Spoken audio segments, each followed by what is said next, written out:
Hey guys, welcome back to my YouTube channel, and in this video we gonna compute the example of MAPC 006 IGNOU Block 3 Unit 2, that is your standard error of mean.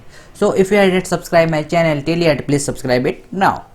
Guys इस video में हम आपके standard error of mean के example करेंगे। ये आपके IGNOU MAPC 006 के मैं एग्जांपल ले रहा हूं। सो अगर आप हमारे चैनल पर नए आए हैं तो सब्सक्राइब करें और बेल आइकन को जरूर दबाएं ताकि फ्यूचर में आने वाली वीडियोस आपको सबसे जल्दी और आसानी से मिल सके। So without wasting further time, let's get started.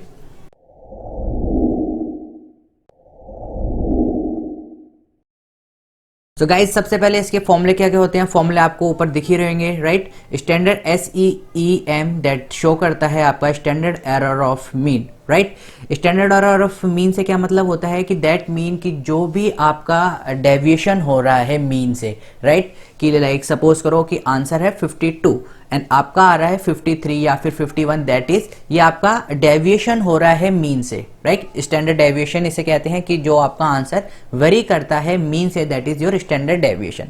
So standard error of mean निकालने का फॉर्मूला होता है this is sigma, right. This one is your sigma, ये इन्होंने अलग तरीके से बना दिया है। This is your sigma, that is standard deviation, and that is total number of unit और you can say number of case in the sample. So जो ये आपका पहला एग्जांपल है ये आपके लार्ज सैंपल को लेके हम चल रहे हैं, राइट। सो देखते हैं इसे कैसे सॉल्व करते हैं। Let's see how to solve this. So example number 1 ये आपका पहला है। यहाँ पर हम देख लेते हैं the reasoning test was administered on a sample of 225 boy, that mean n की वैल्यू आपके पास कितनी है 225। नाउ एन की वैल्यू है 225, दैट मीन आपको पता चल रहा होगा क्या कि ये लार्ज सैंपल है। एन छोटा सैंपल कब होता है, जब एन की वैल्यू आपकी 30 से कम हो तब वो आपका होता है स्मॉल सैंपल। अदरवाइज एन की वैल्यू 30 या 30 से ज्यादा होती है तो आपको होता है लार्ज सैंपल। यहां पर है 225, दैट मीन वो क्या है large sample. The mean of the score obtain on the test is 40, that is आपके पास म्यू दे रखा है या फिर आप एम जो कि आपके बुक में लिख रखा है 40 लिख सकते हैं। And the standard deviation is sigma, that is equals to 12, right.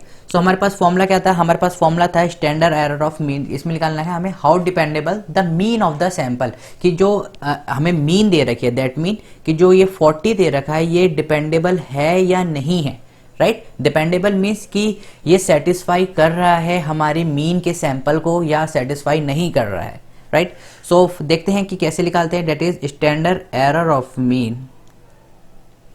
आपके पास फॉर्मूला होता है सिग्मा अपॉन में √n, right, for large sample. Now sigma की वैल्यू आपके पास कितनी है 12, √n, n इज आपको दे रखा है 225 which is equal to 12 upon में 15 आ जाएगा।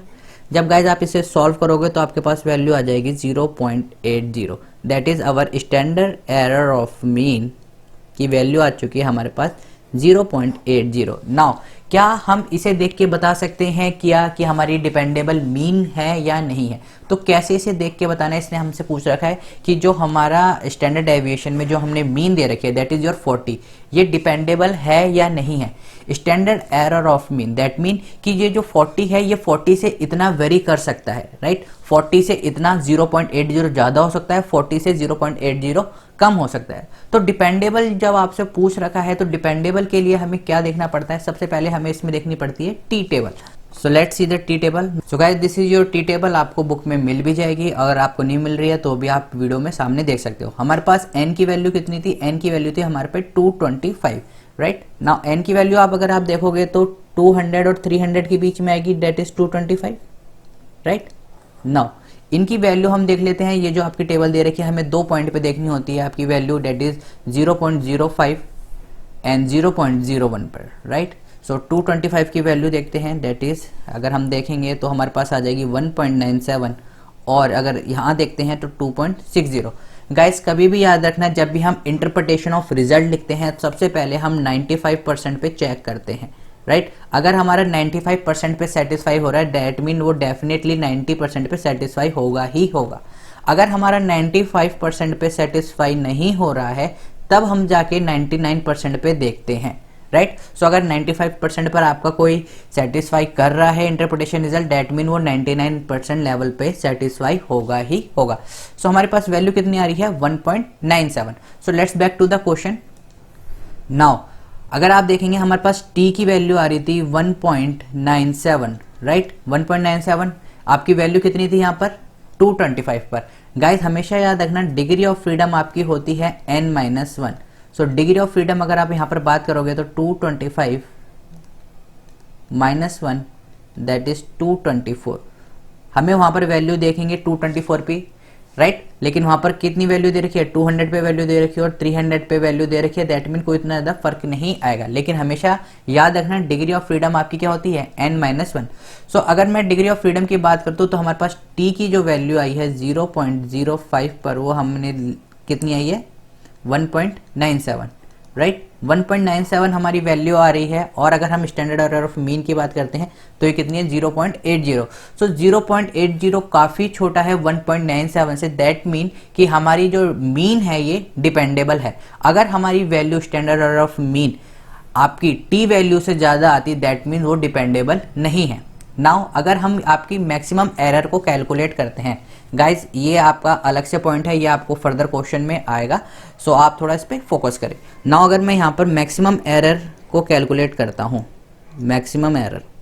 Now what do you mean by maximum error? That mean कि अगर मैं सपोज करूँ किसी बच्चे से कहता हूँ कि आपकी क्लास में कितने बच्चे हैं या फिर आपके कितने मार्क्स आ सकते हैं, तो कोई भी बच्चा ऐसा नहीं कहता कि मेरे 96 आ जाएंगे या 97 आ जाएंगे।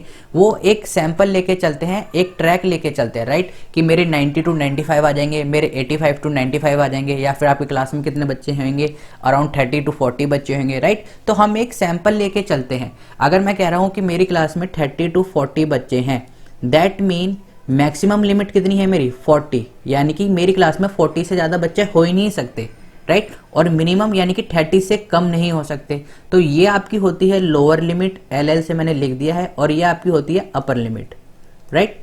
सो दैट मीन जो भी आपका आंसर लाई करेगा वो 30 to 40 के बीच में लाई करेगा। नाउ मैक्सिमम एरर का मैक्सिमम एरर क्या होता है यहाँ पर? मैक्सिमम एरर मीन्स आपकी ये लोअर लिमिट और अपर लिमिट निकालता है उसी तरह से कि आपकी कितनी मिनिमम वैल्यू हो सकती है और कितनी मैक्सिमम एरर के चांसेस इसमें हो सकते हैं। सो आपका मैक्सिमम एरर कैसे निकालते हैं कि जो आपका स्टैंडर्ड एरर आ रखा हो, दैट इज SEM, को आप मल्टीप्लाई कर दोगे आपकी टी वैल्यू से। दैट इज टी वैल्यू अगर आप देखोगे तो हमारी कितनी आई थी 1.96, या फिर आप 1.97 लिख सकते हो। सो 0.80 मल्टीप्लाई बाय 1.96। जब आप गाइज इसको सॉल्व करोगे तो आपके पास वैल्यू आ जाएगी 1.57, राइट।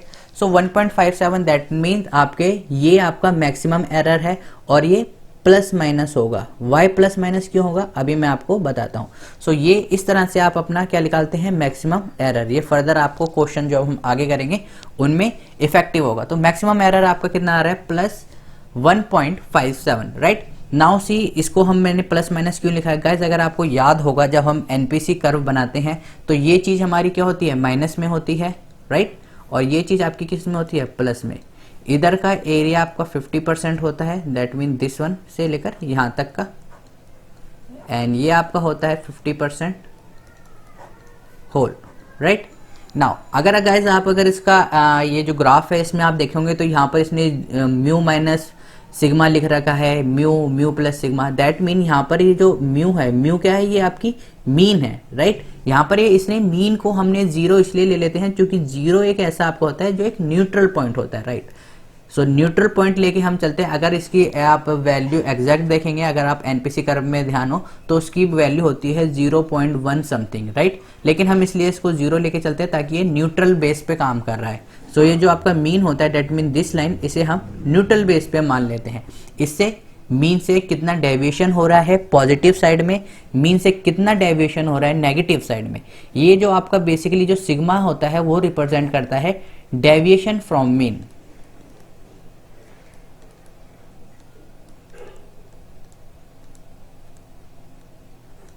राइट। सो अगर पॉजिटिव में डेविएशन हो रहा है तो डेट मीन वो आपका किस तरफ आ जाएगा, वो आपका राइट हैंड साइड पर आ जाएगा। अगर नेगेटिव में डेविएशन हो रहा है दैट मीन वो आपका किस तरफ आ जाएगा, वो आपका लेफ्ट हैंड साइड में आ जाएगा। सो गाइज इस तरह से मैंने आपकी जो अभी वैल्यू निकाली दैट इज हमारा मैक्सिमम एरर, उसमें कितना आ रहा है आपका मैक्सिमम एरर था वो आपका आ रहा था ±1.57, राइट। और हमारी वैल्यू कितनी थी, हमारी जो स्टैंडर्ड एरर की वैल्यू थी वो कितनी थी आपकी 80, राइट 0.80। सो 0.80 में मैक्सिमम एरर डेट इज 1.57 का इसमें हमने निकाला है। नाउ अगर आप देखेंगे बैक टू द क्वेश्चन में, थोड़ा क्वेश्चन में इतना नहीं था, इंटरप्रिटेशन में आपको सिर्फ यहाँ तक ही काफ़ी था, लेकिन मैं फर्दर आपको समझा रहा हूँ। अगर गाइज आप अगर बात करें, यह म्यू का हमने कहा था डिपेंडेबल कैसे है, म्यू 40 है, म्यू 40 है, दैट मीन हमारी जो एरर के चांस होंगे वो कहाँ से क्या होंगे 40 माइनस 1.57 से लेकर 40 प्लस 1.57। जब आप इसको जो भी सॉल्व करोगे, जो भी इसकी वैल्यू आती है अराउंड ये आपकी आ जाएगी आई थिंक सेट 38.43 एंड ये आपकी आ जाएगी 41.57, राइट, दैट इज 38 से 42, राइट। गाइस यही सैंपल की तो हम बात कर रहे थे कि आपके सैंपल की कहाँ से कहाँ, कोई भी एक्यूरेट आपको प्रेडिक्ट करके नहीं देता है। सो दैट मीन हमारे जो एरर के चांसेस थे वो कितने थे 1.57। एंड अगर इंटरप्रिटेशन की बात करें तो इंटरप्रिटेशन हमारी यहीं पर ही आपकी खत्म हो चुकी थी, राइट। सो मैक्सिमम एरर भी आप निकाल सकते हैं। क्वेश्चन नंबर 2 की ओर देखते हैं। आई होप आपको गाइस समझ में आ रहा हो, थोड़ा अगर नहीं समझ में आ रहा है तो आप प्रैक्टिस करेंगे तो भी आपको काफ़ी आने लग जाएगा। सेम क्वेश्चन है, उसने क्या कहा सपोज n की वैल्यू अगर हमारे पास कितनी होती 225 होती, राइट, n की वैल्यू 225 की जगह 625 कह रहा है वो कि n की वैल्यू अगर हमारे पास 225 की जगह 625 होती तो क्या पॉपुलेशन आपकी डिपेंडेबल होती। Dependable means how good an estimate of the population, या फिर आप डिपेंडेबल कह सकते हैं, बात आपकी एक ही है। सो आपको पता है कि स्टैंडर्ड एरर ऑफ मीन का आपके पास फॉर्मूला क्या होता है, दैट इज सिग्मा अपॉन में √n। नाउ हमारे पास सिग्मा की अगर हम बात करें तो हमें सिग्मा दे रखा था 12, राइट, √n पहले 225 दे रखा है, अब क्या दे रखा है आपको 625। तो जब आप इसको सॉल्व करोगे तो 12 अपॉन में 625 का अगर रूट निकालोगे तो आपका ये होता है 25, राइट। नाउ जब आप इसे सॉल्व करोगे तो आपके पास वैल्यू आ जाएगी 0.48, that is your standard error of mean की वैल्यू आ चुकी है 0.48। सेम हम किस पे चेक करेंगे, आपकी टी टेबल पर। डिग्री ऑफ फ्रीडम की अगर मैं बात करूं आपकी होती है डेट इज n-1, n आपके पास है 625, सो 625 - 1 डेट इज 624। सो 624 पे हम चेक करेंगे, पहले चेक करेंगे 0.05 पर, अगर वो सेटिस्फाई करता है तो 0.01 पे चेक करने की ज़रूरत ही नहीं है, राइट। अगर ये सेटिस्फाई नहीं करता है तब हम इसको चेक करते हैं। सो 0.05 पे चलते हैं, टी टेबल देखते हैं। नाउ गाइज अगर आप टी टेबल देखेंगे तो आपका 500 और 100 के बीच, 1000 के बीच में 500 और 1000 के बीच में आपका 625 पड़ेगा, राइट। तो 500 के पास ज़्यादा है 625, तो ऊपर वैल्यू देखेंगे तो हमारे पास वैल्यू आ रही है 1.96, राइट। सो 1.96 हमारी वैल्यू आ रही है। So let's back to the question.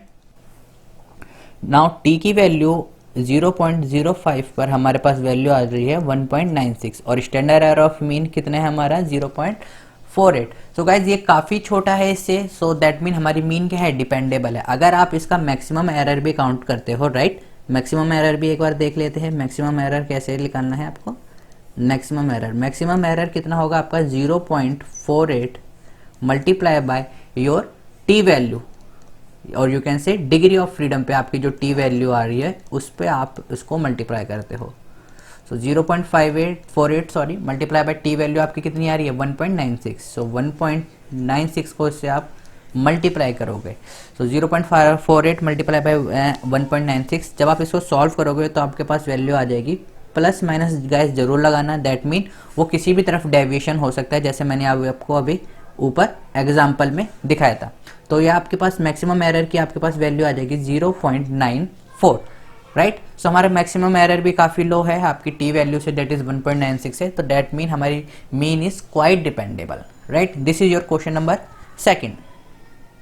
So guys I hope आपको बेसिक समझ में आ रहा हो। फर्दर क्वेश्चन हम नेक्स्ट वीडियो में करेंगे, वीडियो को ज़्यादा लंबा नहीं खींचेंगे। So till then take care, keep smiling, keep gathering lots of memory. और अगर कोई डाउट है या फिर किसी भी टॉपिक पे या फिर कोई और सब्जेक्ट पर आप हमारे से वीडियो चाहते हैं तो आप हमें कमेंट करके बता सकते हैं। अगर वीडियो पसंद आई है तो गाइज लाइक करें, शेयर करें और सब्सक्राइब करना ना भूलें। सो गाइज मिलते हैं नेक्स्ट वीडियो में, तब तक के लिए stay home, stay safe, keep smiling and keep gathering lots of memory. Have a great day. Thank you all of you.